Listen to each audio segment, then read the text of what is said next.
You have 30 seconds to go through the notes.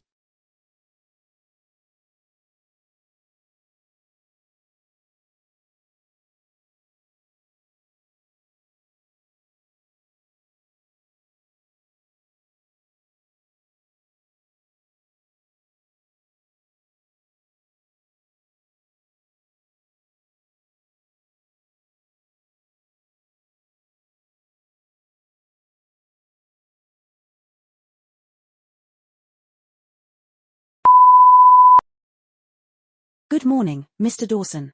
I understand your GP referred you due to concerns about a possible peptic ulcer. Yes, that's right.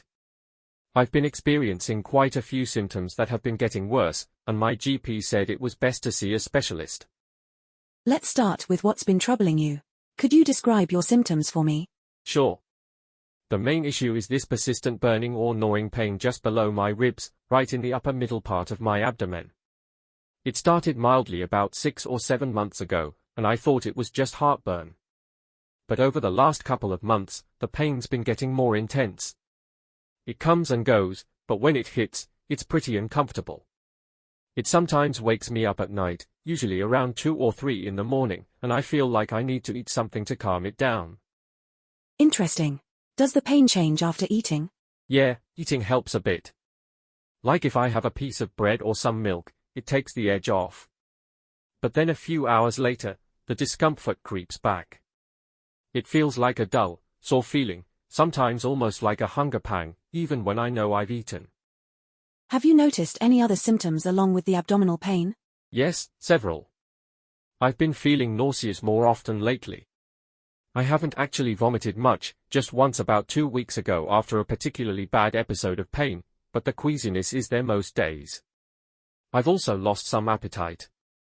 I used to eat heartily, but now I often skip lunch because I just don't feel up to it. As a result, I've lost about 4 or 5 kilograms without really trying. That's helpful to know. What about your bowel movements? Have there been any changes? Yes, and this was actually one of the more alarming things.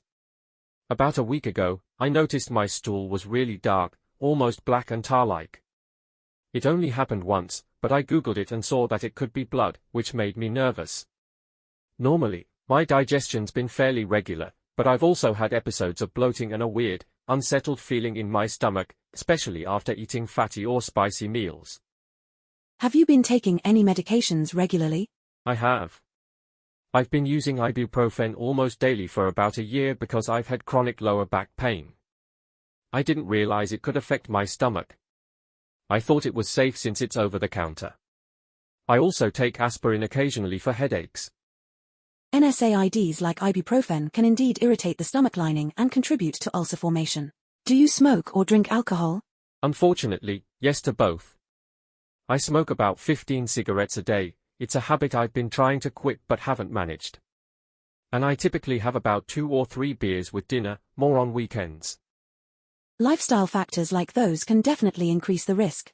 Have you noticed any patterns like foods or situations that make things worse? Stress seems to make everything worse. I work in construction project management, and deadlines can be brutal. When I'm really stressed, the stomach pain seems to flare up. I also think coffee may aggravate it. I drink at least 3 cups a day, sometimes on an empty stomach. I've tried cutting down, but I really depend on it to get through the day. And how is it impacting your day-to-day life? It's draining. I'm constantly aware of it. Sometimes it's a dull ache, other times it's sharp and distracting. I've missed work a few times because the pain just knocked me out. And socially, I've been avoiding going out to eat with friends because I never know how my stomach will react. Even at night, I sleep poorly. I wake up a lot and can't get back to sleep easily. I've started feeling more tired and a bit low on energy all the time. Have you tried any treatments or lifestyle adjustments on your own? Yes. I've tried cutting out spicy foods and sticking to plain rice and boiled vegetables. I tried a dairy-free diet for a few weeks, but it didn't make much difference. I've been drinking chamomile tea and taking antacids, both over-the-counter ones and something called ranitidine that a pharmacist recommended before it was taken off the shelves. My GP recently prescribed omeprazole, and I've been on that for 2 weeks now. That's a proton pump inhibitor. It's commonly used for peptic ulcers.